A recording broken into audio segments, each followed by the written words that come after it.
We talked about John Sampson Hanneke. The next family we're going to talk about is Philip Stringham and Caroline Ann Crouch. Now, Philip Stringham was born shortly after the pioneers got to the Utah Valley, and his father is the one that I'm going to focus most of my comments on. His name was Brian Stringham, and I take his story from a book that was issued many years ago called Brian Stringham and His People. The Brian Stringham's family, his mother and father was George and Polly Stringham. Their family history parallels very closely to the history of the Church of Jesus Christ of Latter-day Saints. For example, those who have studied church history, they know that Joseph Smith and his family lived in Palmyra, New York at the time Joseph Smith had his first vision, and also the angel Moroni delivered the gold plates to him. While Joseph was translating and working and meeting his wife Emma Smith, he often went to Colesville, New York, which is down closer to the Pennsylvania border, and in Colesville is where the Stringhams lived. When after the church was organized, one of the early areas that a lot of people joined the church was these people that lived in Colesville. And one of those families was George and Polly Stringham. They were baptized in 1832, just a mere 2 years after the church was first organized. If you remember the church history, the church was moved from Palmyra, New York, and they moved westward to down along Lake Erie to what today is known as Cleveland, into a suburb, eastern suburb of Cleveland, which is called Kirtland, Ohio.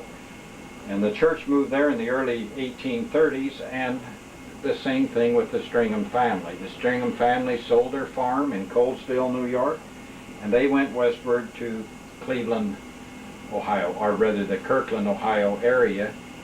There they lived for a number of years, and the Brian Stringham and his brothers, they were young boys then, they noted in some of the letters that they helped cut the wood that was used in the stoves in the Nauvoo temple in order to heat the building, in order to dry the plaster in the building, so the building would become, when they were finishing construction, the building was being plastered. The family history parallels the church's history almost exactly, because after the people in Kirtland, they were forced out again because of mob and persecution. They went westward from Kirtland, Ohio. They went across part of Ohio, across Indiana, Illinois, and into Missouri. And their goal was to go up and around Kansas City today, Kansas City, Missouri, which in the eastern suburbs of Kansas City, Missouri, is the city of Independence, Missouri. There still is a city there today, but they're part of the greater Kansas City area. Unfortunately, the Stringham family, as they were crossing Illinois, as they came to Springfield, Illinois, one of their draft animals died, so they couldn't pull their wagon, and also their wagon broke down. So the family dropped out of the wagon train, and they took up residence in Springfield, Illinois for a couple of years. During that time that they lived in Springfield, the church was having the terrible mobbings in the state of Missouri, and in the state of Missouri, Governor Boggs issued the famous extermination order, and the Mormons were driven from the state.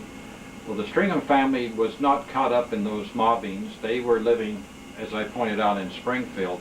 However, later they did join the church after the church got up to the Nauvoo area, and as they were building Nauvoo, then the Stringham family joins back with the main body of the membership of the church, and they help with building up Nauvoo and building the Nauvoo temple. Just one point of interest, the children, the Stringham children, do remember, while they lived in Springfield, Illinois, seeing a tall, thin lawyer who lived in the area, whose name was Abraham Lincoln. So the Stringham family at least saw and to some degree knew who Abraham Lincoln was while they were living in that area. After the family lived in Nauvoo for a while, they finished the Nauvoo temple, and then, as those of you know church history, they were driven westward across Iowa. It took them a whole year to go from Illinois to Iowa. That was a terrible year. They had huge storms and floods, and it just literally wore the many men and beasts out as they were crossing that state and pushing those wagons through the mud. They realized by the time they got across Iowa, it was too late in the year to go westward to Utah, so they set up camp in what's north of Omaha, Nebraska, what's called Florence, Nebraska, and at that time it was called Winter Quarters. Now the members coming across Illinois numbered in the tens of thousands. They had about 15,000 members on the trail. 12,000 came across Iowa, 3,000 sailed down and went up the Missouri River to try to come up that way. They just had people scattered out everywhere, and the Stringhams were part of that journey. When they got into Omaha, Nebraska, and the following year when Brigham Young took a pioneer company to lead the way to Utah, Brian Stringham was selected to go with Brigham Young's party. Now he was a younger man, and as I understand, his assignment was to take care of a lot of the livestock as they made that journey westward. Now, pretty much the complete journey of Brigham Young and that early pioneer company is well documented in church history. That is Brian Stringham's legacy, and he was among one of those first group of pioneers that came into the Salt Lake Valley.